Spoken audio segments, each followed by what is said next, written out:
Douglas Edwards at Relay House, midway between Baltimore and Ellicott's Mills, here on the first completed section of the Baltimore and Ohio Railroad. All scheduled horse cars have been canceled because today, on this 28th of August, 1830, the first passenger-carrying steam locomotive built in the United States, Mr. Peter Cooper's Tom Thumb, is to have its initial public demonstration. From all the surrounding countryside, a crowd of curious, excited people have gathered here at Relay House. August 28, 1830. Trial run of the Tom Thumb, Peter Cooper's steam locomotive. You are there. The first steam locomotive ever built in the United States is demonstrated to the public and is challenged to a race with a horse-drawn carriage. CBS takes you back 119 years to an historic occasion in the development of American transportation. All things are as they were then, except for one thing. With all the modern facilities of radio present and CBS newsmen reporting from the scene, You are there. You Are There is based on historical fact and quotation. And now, 1830. Relay House on the Baltimore and Ohio Railroad, and Douglas Edwards. We are expecting the arrival of the Tom Thumb at any moment. This morning, Mr. Peter Cooper ran his steam locomotive along the rails of the Baltimore and Ohio to Ellicott's Mills. That's a distance of some 18 miles from Baltimore. According to the schedule, he is now headed back towards Baltimore.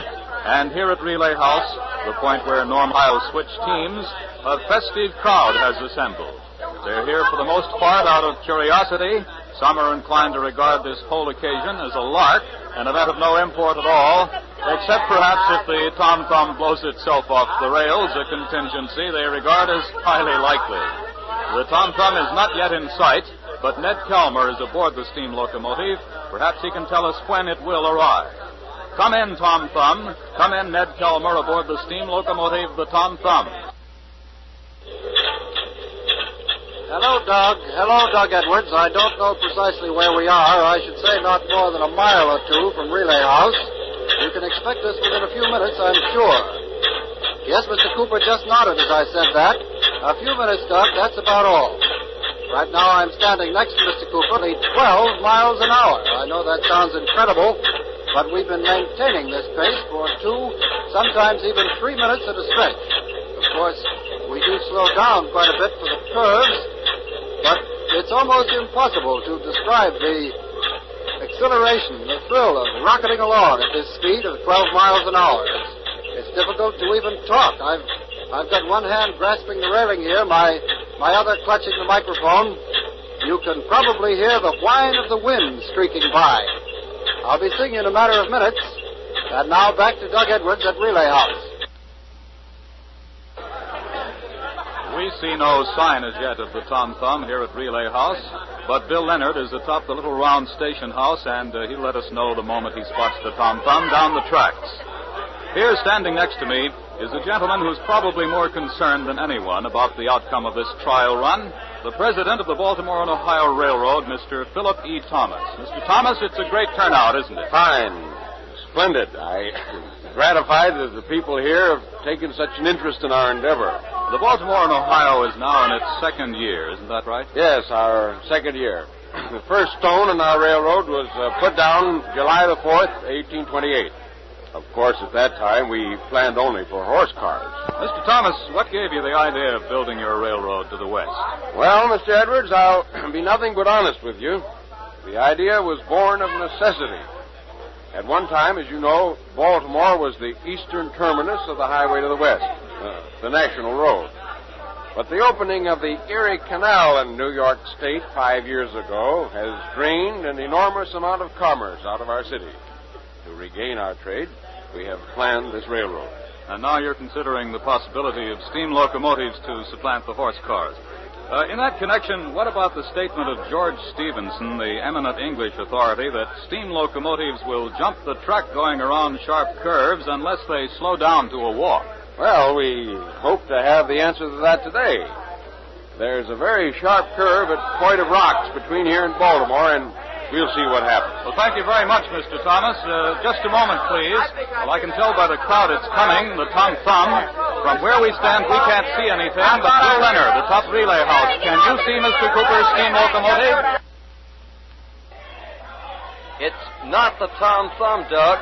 It's not the Tom Thumb. It's coming from the direction of Baltimore and not from Ellicott's Mills, and it's not a steam locomotive. It's a regular horse car that's coming down the rails. I have no idea what it's doing here. Maybe Mr. Thomas can explain it. What do you say, Mr. Thomas? Why, this is very strange. All traffic has been suspended. Will you excuse me for a moment? I'd like to look into this matter. Pardon me. Certainly, Mr. Thomas. Meanwhile, I think it would be interesting now to see how some of the spectators here feel about the idea of traveling by steam locomotion. Don Hollenbeck is among the crowd alongside the track, so over to Don Hollenbeck. I have a gentleman here, Doug. What's your name, sir, My please? name is Hadley, sir. Phineas A. Hadley, the feed and grain business. Well, sir, just what do you think of the possibility of traveling by steam at speeds as great as 12 or even 15 miles an hour? Well, sir, I think it's awful. The whole country is in danger, that's what I say. All this worry about speed. Why, he won't be able to keep an apprentice boy at work if this keeps up. Every Saturday evening, he'll get a bug to take a trip to Ohio to spend a Sunday with his sweetheart. Brave citizens will be flying about like comets. Why, sir, the entire gravity of the nation will be upset. Upon the whole, sir, I regard this project as a pestilential, topsy-turvy, harum-scarum whirligig. Well, Mr. Hadley, you Yes, think... sir, give me the old straightforward way with a fine horse for a journey and a yoke of oxen for heavy loads. Me, I go for beasts of burden. Yes, they suit a moral and religious people better. Thank you very much, Mr. Hadley. And now back to Doug Edwards. Bill Leonard on the roof of the station house is called for the air. He may have news for us. All right, Bill Leonard. She's coming. She's coming. I can see the Tom Thumb. It's just puffing its way around the bend, and I can see the carriage it's pulling. It seems to be literally hurtling in this direction. Smoke is pouring out of its stacks. It's coming on fast. The Tom Thumb will soon be here. Doug Edwards has a better view, I believe, down there on the platform, so back to Doug Edwards. Yes, Bill, we can see it now. The crowd has spotted the Tom Thumb. I judge it's still at least a quarter of a mile away, but it's coming on fast. And by a strange contrast from the other direction, the unexplained horse-drawn carriage is speeding along the parallel set of rails. Both will probably arrive at Relay House at just about the same time. It's an impressive sight. The old and the new, the tried and the untried, both speeding towards Relay House, both converging on this point. Here comes Mr. Thomas again. What did you find out, Mr. Thomas? This horse car coming in from Baltimore, it's very strange. Not the scheduled run, of course. The man at the reins is Mr. Thomas Stokes himself, one of the partners in the firm of Stockton and Stokes, the stage proprietors who supplies with our horses. It's most unusual. Perhaps he may be coming up to see how the Tom Thumb performs. Perhaps. Excuse me. Now, from the other direction, aboard the Tom Thumb, we can make out now, that's Mr. Cooper standing on the platform, and we can see the people in the open carriage behind. They're waving, evidently in high good spirits. There's the whistle. Perhaps you heard it over the noise of the crowd. The Tom Thumb is coming on smoothly now, slowing its speed. The little locomotive looks no bigger than a hand cart. The boiler is set in its middle. The boiler, I'd say, is about 3 feet high. There's the whistle again. Listen now, listen. I'm sure you can hear the sound of the locomotive. It's coming into the station.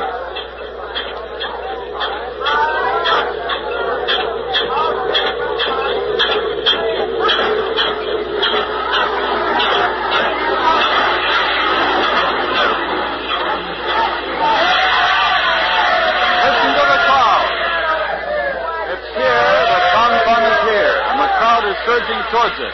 The police are trying to hold them back, but it's no use. They've run onto the roadbed. They've got the steam locomotive completely surrounded. The passengers can't get off the carriage. We're going to try to get to Ned Calmer, who, as you know, has been aboard the Tom Thumb. We want him to bring Mr. Cooper to the microphone, but at the moment, I can see that both Ned and Mr. Cooper are very much occupied trying to keep from being pulled off the locomotive by this wildly enthusiastic crowd. It seems that, Mr. Stokes, please. I'm trying to get to Mr. Thomas Stokes, who just came up with his horse car, to Mr. Stokes. This is CBS. We've been wondering about you, sir, wondering why you came here to Relay House, even though traffic had been suspended on the railroad. Would you mind telling us the reason? No, sir, don't mind telling you. Don't mind telling everybody. Matter of fact, that's just what I intend doing. Just let me get up on the bench here for a moment. All right, be careful. Quiet down now, everybody. You hear me? Let me say something. Quiet down, will you? Listen now. Everybody, listen. You folks out there all know me. Yeah, we know you, Tom. Those that maybe don't, I'm Tom Stokes, head of the firm of Stockton and Stokes, owners of the strongest horses from Maine to Georgia. Anyone want to argue that point? Seems like nobody's argumentable. Now then, I'm not their tea kettle. Mr. Peter Cooper, can you hear me? All right, Mr. Cooper, listen to this. That there horse yonder is by name of Betsy. And I ain't saying she's the fastest piece of horse flesh hereabouts. And I ain't saying she isn't. But I am saying, Mr. Peter Cooper, that there old gray mare of mine can beat the charcoal stuffing out of that overgrown foot warmer you call a locomotive. I say she can do it. And I stand here ready to prove it. Mr. Peter Cooper, me and my mare challenge you and your pot boiler to a race. From here into Baltimore. It's a challenge, sir. You accept? It's a challenge. Peter Cooper to race him into Baltimore. The crowd seems hugely pleased with this idea. They're begging Peter Cooper to accept. I see that Mr. Cooper has come down off the tom-tom now. He's headed this way. The crowd is urging him to accept the challenge. Wait now, here they are. Mr. Cooper, Mr. Thomas, everyone around is grinning, except Mr. Cooper. He looks very tense, very somber. Mr. Stokes has jumped down from the bench. Here he is. Cooper, what say, will you race? Will you take up my challenge? Well, now, this is most unexpected. Mr. Thomas, you're president of the line. What do you say? Well, Cooper, I leave that up to you. The decision is yours. Go on, Mr. Cooper. Well, will you test your perambulating smokestack against solid horse flesh? What do you say, Cooper? Very well. I accept. Mr. Cooper has taken up the challenge. He will race his steam locomotive against the horse. We race even, start even. Finish line to be Pratt Street Station in Baltimore. Agreed. Each to draw one carriage with 15 passengers. Agreed. I'll need a few minutes to replenish my water supply and fuel. Take all the time you need. I'll have my mare unhitched and turned around. Now, sir, perhaps you'd like to put down a little wager on the outcome? I'm sorry, Mr. Stokes. I'm not a betting man. More's the pity. For I tell you this, Mr. Peter Cooper, by the time that there contraption of yours crawls its way into Baltimore, I'll have my mare bedded down for the night. And myself, I'll be down in my fifth pint at Bull's Head Carriage. Mr. Cooper and Mr. Stokes are now going their separate ways to make the necessary preparations for their race. The crowd now, sensing the drama of the moment, has quieted down just a bit. They seem to be splitting into two sections. The backers of Mr. Stokes' gray mare are flocking over to the far rail where the horse-drawn carriage is standing, while the enthusiasts of the tom-thumb are crowding around the steam locomotive. The race will get underway in a few minutes, we expect, and we're making arrangements to bring you CBS coverage every step of the way from here into Baltimore. Ned Calmer will remain at his post aboard the locomotive, right alongside Mr. Cooper. Bill Leonard will ride on Mr. Stokes' horse-drawn carriage. The shortwave equipment is being set up. Now, while we're waiting, let's ask him how things are going. Bill? Well, Doug, we're just about set here. We're surrounded by quite a crowd of well-wishers. They're all very eagerly helping unhitch the mare and turn her around. I might say she's a fine, gallant gray horse, one of the most powerful-looking I've ever seen. She's drawing a standard railroad car, wooden benches for the passengers, and a striped canvas canopy set on 8 poles over the open carriage. Matter of fact, it's practically identical with the carriage behind Mr. Cooper's steam locomotive. Mr. Stokes seems to have finished his preparations now. Mr. Stokes, sir, judging from our challenge, it seems that you don't believe that the steam locomotive will ever replace your horses. No, sir, I don't. Not that I'm old-fashioned. Why, when the first steamboat started coming into use 15, 20 years ago, I was all for it. On water, a steam engine's fine. But on land, it takes 4 solid hooves to get you where you're going. But, Mr. Stokes, sir, Mr. Cooper claims his steam locomotive is faster, more economical, and gets you anywhere without regard to rough terrain. Poppycock. Besides, there's something else Mr. Cooper forgets.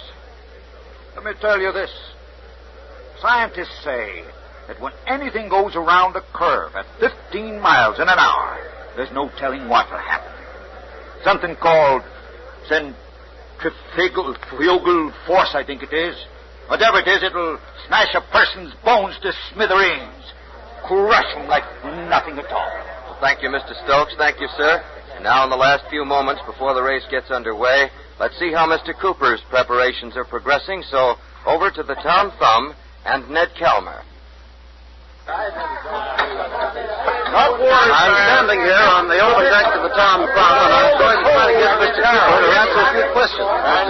Peter Cooper was known in New York City, as a successful merchant before he became interested in the development of steam locomotion. Mr. Cooper, sir, can you spare us a moment now? Yes, of course. I wonder if you would explain the operation of your steam locomotive to somebody who, unfortunately, doesn't have your mechanical knowledge. Well, it's quite simple. Now, the lower portion of this boiler here is the firebox. Yeah? The upper portion is filled with water, which is boiled into steam. I see. Now, the steam moves through these pipes here into this cylinder. I had quite a problem with those pipes, incidentally. No iron pipe of any kind is manufactured in the United States, you know. Had to improvise a bit. Bought up some old muskets, removed the barrels, and I had my pipe. That's certainly very ingenious, Mr. Cooper. Now, to provide a draft for my firebox, I've developed this blower here, driven by this cord attached to one of the car wheels. Sam, better tighten the cord. Looks a little slack.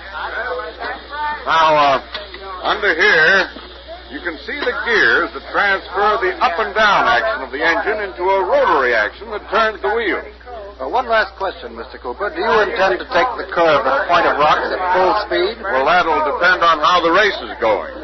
We shall see when we get there. We shall see. Mr. Cooper, are you ready? Pardon me. In a moment or two, Mr. Thomas, we're getting out steam. All right. Thank you, Mr. Cooper. The race will be off in a matter of seconds now. So back to the platform and Doug Edwards. The tracks are being cleared now. The Tom Thumb and Mr. Stokes' horse car are lined up side by side on the parallel tracks. A tense silence has fallen over the crowd. I'm standing right next to Mr. Philip E. Thomas, president of the Baltimore and Ohio, who's going to give the starting signal. Gentlemen, when I drop my handkerchief, it'll be the signal to go. I'll count 3. The first into Pratt Street Station is the winner. Are you ready, Mr. Stokes? Ready.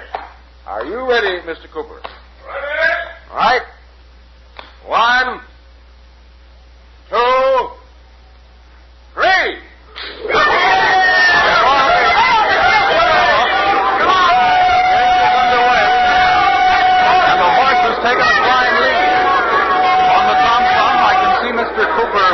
Controls, but the locomotive barely moves. It just crawls.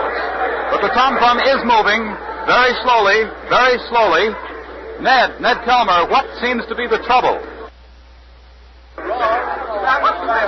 It seems we don't have full steam up yet, Doc. Mr. Cooper is pouring coal into the firebox here, working the fellows to get draft. And now we are moving a little faster, maybe 2 or 3 miles an hour. But the horse carriage is way out in front. It's already reached the first little rise. As I watch, it appears to be sailing right over it, right over the hill, and just about out of sight. But we are out of the station now, and we're definitely on our way. Bill Leonard, how are things on the horse car? Bill Leonard.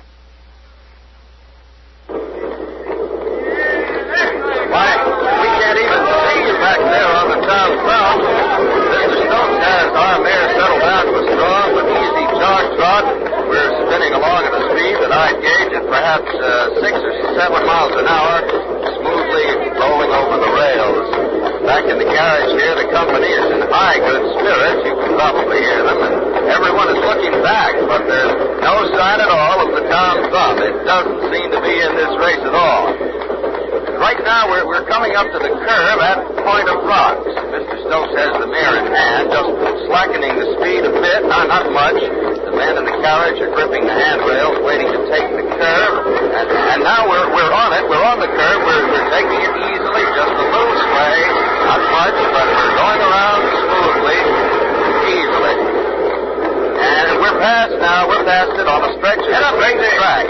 Mr. Stokes is prying the silk again, just touching the mare, and she responds beautifully. She's really going along now. And still, we can't see the Tom Thumb. Ned Calmer on the Tom Thumb. What's happened? Are you folks still in the race? Come in, Ned Calmer. Don't worry about us, Bill. We're coming on. We're really hitting our stride now. Took the little Tom Thumb a few minutes to get her breath, but she's got the bit in her teeth now. We've left the crowd far behind at Relay House, and at the moment, we're rocketing along at a speed that I guess to be well over 15 miles an hour. Maybe as high as 18. The gentlemen back in the carriage are all holding the handrails in one hand, hats with the other. They look a little grim, a little fearful, and believe me, I know exactly how they feel. We're coming up to the Point of Rocks. It's right ahead of us now, and Mr. Cooper is making no effort to slow down the speed of the Tom Thumb. He's going to take the curve at full speed. Full speed. This will be the test. We'll know now. Can a locomotive shoot around a sharp curve without wrecking itself? We're going to find out. Now we're at Point of Rocks, starting to veer. Turn. We're swaying way over to the side.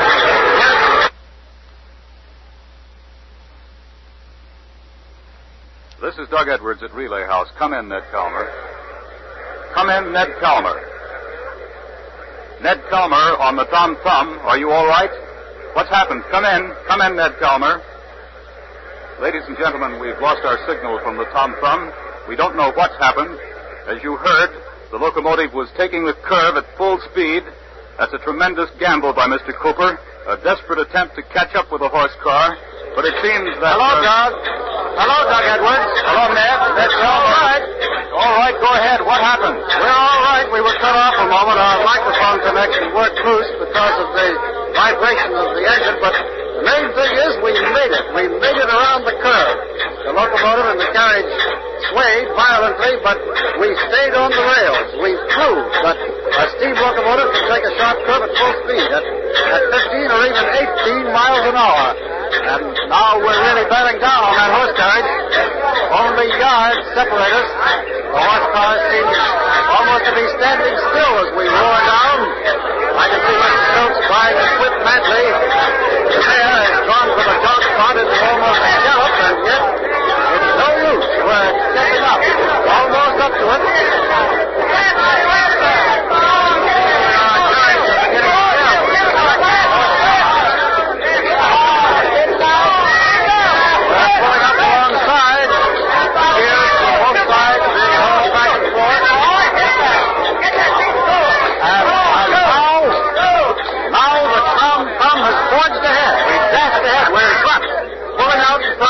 We're leaving the horse car far in the rear. Listen to that steam locomotive roar. Just listen.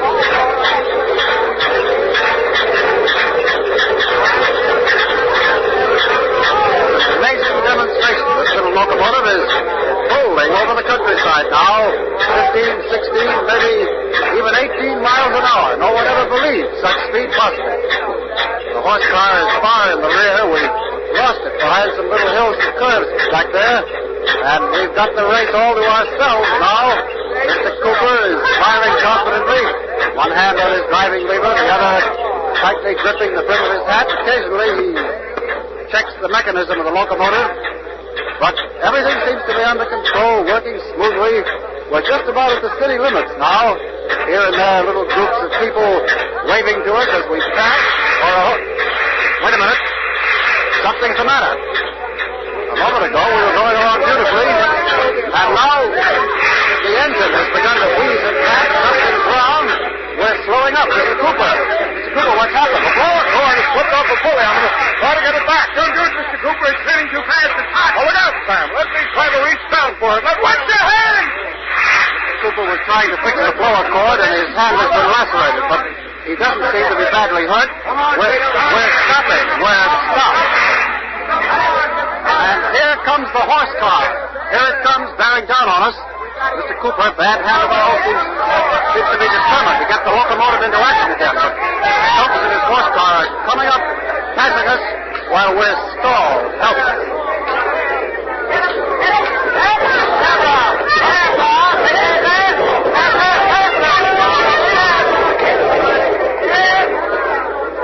They've swept right by, right past us. Mr. Cooper's face is ashen white. He's obviously in pain, but he and his assistant are at the mechanism, yanking at the wheels and pulleys. Mr. Cooper, is it possible? Can you get the Tom Thumb going again? I don't know. I'm trying. I'm doing everything. Sam, put wood on the fire. Try wood. Hurry. They're trying to build steam pressure here with wood instead of coal, but already the horse carriage has turned down into Pratt Street. It's well into town. Bill Leonard, exactly where are you now? Come in, Bill Leonard.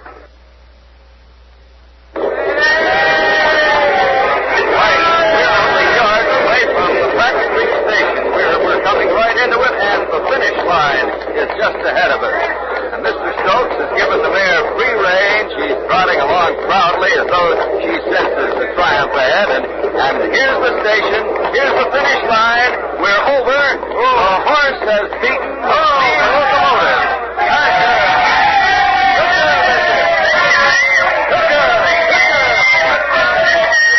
Mr. Stokes, over here, please. Mr. Stokes, how does it feel to have won the race, sir?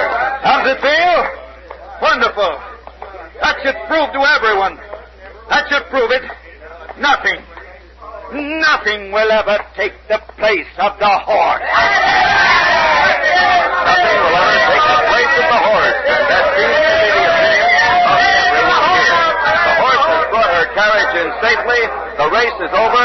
The Tom Thumb has been beaten by a gray mare, and the crowd is going wild with joy. We don't know what's happened to the Tom Thumb, whether Mr. Cooper has been able to start her again, but this is... August 28, 1830, Baltimore, Maryland. A gray mare beats a steam locomotive, and the horse has its final hour of triumph. You are there. You've been listening to the trial run of the Tom Thumb in the series You Are There. Today's program was written by Irv Tunick, directed by John Dietz, and produced by the CBS Documentary Unit under the supervision of Werner Michel. Peter Cooper was played by Carl Frank. Santos Ortega was John Stokes. Nelson Olmsted was Philip E. Thomas, and Arthur Vinton was Phineas Hadley. Sam was played by Guy Sorrell. The sound effects of a locomotive heard on this broadcast were the authentic sounds of the Tom Thumb, and were especially recorded for You Are There in Baltimore. The next broadcast of You Are There will be heard at this time Sunday, December 25th, 4 weeks from today, over many of these same stations. Next month, Christmas Day, 800 A.D. Pope Leo III offers Charlemagne the crown of the Roman Empire. You are there. And tonight there's a program filled with youthful talent and fun. A program designed for all of you who like to see youngsters get a chance at the big break. It's Horace Height's original Youth Opportunity Program, broadcast over many of these same CBS stations every Sunday night. Be sure you're on hand tonight for the Horace Height Original Youth Opportunity Program on CBS. This is CBS. Hear Horace Height every Sunday night, the Columbia Broadcasting System.